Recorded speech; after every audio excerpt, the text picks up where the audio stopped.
So yeah, you can cut down. We basically want to cut down it about, don't know, centimetre, 8mm. Put it in a pin vise if we're a bit worried about slipping off and obviously cutting your thumb. That'll be bad. Straight across it down the middle.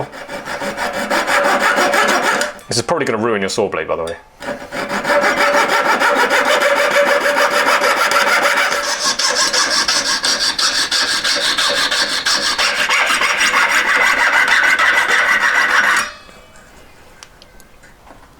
Open it up gently with a knife, just a little bit, just to get it splaying open, just a touch, I think is good. Yeah, something like that. Yeah, you got this bit split, your bit of paper. Fold over one end. Sometimes with a finer grade paper, you need to fold them over again.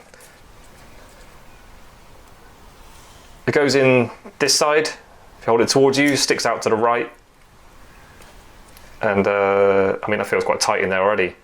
And then just roll it around. Keep it straight. Ta-da!